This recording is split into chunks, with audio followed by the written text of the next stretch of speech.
This SKF training film is about self-aligning ball bearings.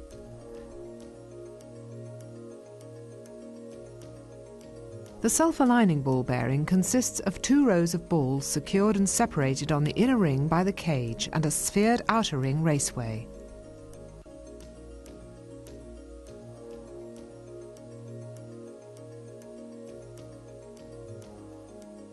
There are 2 types of self-aligning ball bearings, those with a parallel bore and those with a tapered bore.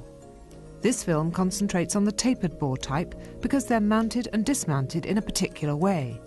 The parallel bore types are mounted and dismounted with the same procedures as used for deep groove ball bearings with a parallel bore. They're commonly used in applications like mixing, blending and stirring machinery, also in intermediate shaft positions and fan applications, where the ability for self-alignment is important and the loads are relatively light. For the mounting of the self-aligning ball bearing with tapered bore, SKF supplies a lock nut spanner kit that ensures the correct bearing adjustment is achieved. Make sure that the work area is kept as clean as possible. Use some light oil on the mating bearing surfaces. Do not remove the bearing from its package until everything is ready for mounting it.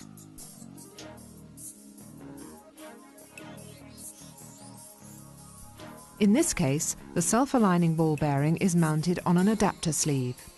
Put the bearing on the sleeve in its appropriate position. Screw on the lock nut, but without the lock washer.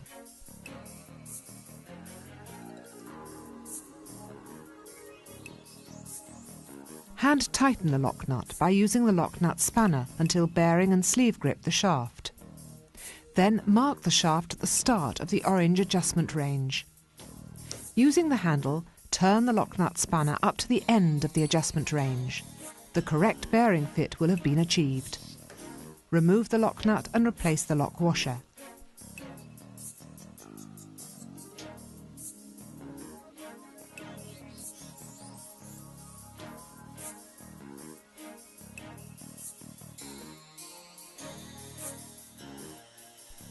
By securing the nut back on the sleeve and by bending one of the lock washer tabs into a matching slot in the nut, the correct mounting procedure for self-aligning ball bearings with tapered bore is completed.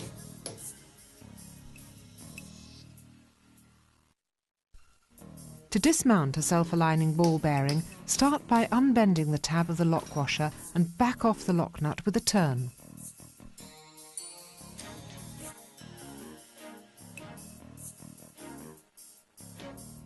Place a suitable steel segment behind the bearing and with some sharp hammer blows, the bearing will be driven off the tapered sleeve, releasing it from the shaft.